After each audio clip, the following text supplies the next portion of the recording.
స్థానిక ఎన్నికల సందడి తెలంగాణలో ప్రారంభం కానుంది. సర్పంచ్ ఎన్నికలకు అతి త్వరలో నోటిఫికేషన్ వెలువడే అవకాశం ఉంది. ఎన్నికల ప్రక్రియకు సంబంధించిన కసరత్తు ముమ్మరంగా సాగుతోంది. వాస్తవానికి ఈ ఏడాది జనవరితోనే పంచాయతీల పదవీకాలం ముగిసింది. ఆ వెంటనే ఎన్నికలు జరిపించాల్సి ఉన్న బీసీ రిజర్వేషన్ల అంశం ఆటంకంగా మారింది. దీంతో తెలంగాణ ప్రభుత్వం తాజాగా సమగ్ర కుటుంబ సర్వే చేపట్టింది. దీని ఆధారంగా రిజర్వేషన్లను నిర్ణయిస్తారు.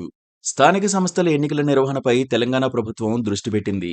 వచ్చే సంక్రాంతికి షెడ్యూల్ను విడుదల చేసి ఫిబ్రవరి 2వ వారంలో సర్పంచ్ ఎన్నికలు నిర్వహించేందుకు కసరత్తు చేస్తున్నట్టు తెలుస్తోంది. మొత్తం 3 విడతల్లో సర్పంచ్ ఎన్నికలు నిర్వహిస్తామని రాష్ట్ర ఎన్నికల సంఘం ఇప్పటికే ప్రకటించిన విషయం తెలిసిందే. పంచాయతీ ఎన్నికలు ముగిసిన తర్వాత జడ్పీటీసీ, ఎంపీటీసీ ఎన్నికలను జరిపిస్తారు. రిజర్వేషన్లలో మార్పులు చేర్పులకు సంబంధించిన పనులను వేగవంతం చేసినట్టు సమాచారం. వచ్చే అసెంబ్లీ సమావేశాల్లో దీనికి సంబంధించిన బిల్లును ప్రవేశపెట్టి ఆమోదింపజేయాలని ప్రభుత్వం భావిస్తోంది. ఈ ఏడాది జనవరి 31తో సర్పంచ్ల పదవీకాలం ముగియడంతో అప్పటినుంచి ప్రత్యేకాధికారుల పాలన కొనసాగుతోంది.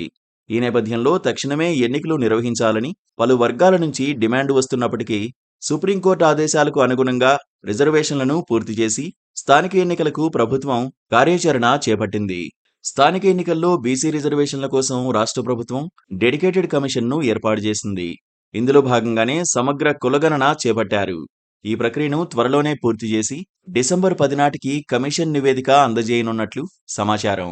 ఆ నివేదిక ఆధారంగానే బీసీ రిజర్వేషన్లపై ఓ నిర్ణయం తీసుకోవాలన్న ఉద్దేశంతో ప్రభుత్వం ఉంది. ప్రభుత్వ పరంగా బీసీ రిజర్వేషన్లను పెంచే అవకాశాలను పరిశీలించనుంది. ఒకవేళ సుప్రీంకోర్టు తీర్పు ప్రకారం మొత్తం రిజర్వేషన్లు 50% మించకూడదన్న నిబంధనను పాటించాల్సి ఉన్నందున ప్రత్యామ్నాయాలను కూడా ప్రభుత్వం ఆలోచిస్తోంది. రిజర్వేషన్లపై ప్రభుత్వానిదే తుది నిర్ణయమని, సుప్రీంకోర్టు మార్గదర్శకాలకు అనుగుణంగా రిజర్వేషన్లు ఉంటాయని, ఎన్నికలను పారదర్శకంగా నిర్వహిస్తామని ఎస్ఈసీ గతంలో స్పష్టం చేసింది. రాష్ట్ర వ్యాప్తంగా 12,867 గ్రామ పంచాయతీలు, 538 జడ్పీటీసీ, 5,817 ఎంపీటీసీలకు ఎన్నికలు జరగనున్నాయి. ఈ ఏడాది జూలై 2తో జడ్పీటీసీ, ఎంపీటీసీల పదవీకాలం ముగిసింది. పంచాయతీల పరిధిలో సర్పంచ్ ఎన్నికల తర్వాతే ఎంపీటీసీ, జడ్పీటీసీ ఎన్నికలు నిర్వహించవచ్చు.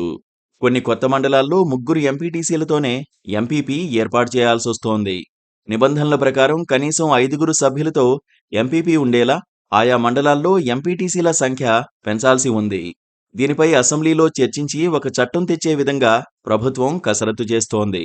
పంచాయతీ ఎన్నికల నిర్వహణ కోసం అధికారుల నియామకానికి రాష్ట్ర ఎన్నికల సంఘం ఇప్పటికే మార్గదర్శకాలు విడుదల చేసింది. వీటికి అనుగుణంగా రిటర్నింగ్ అధికారులు, ప్రిసైడింగ్, పోలింగ్ అధికారులు, సిబ్బంది నియామకాలను చేపట్టనున్నారు. Please subscribe to KTV Telugu. KTV Telugu. KTV Telugu channel.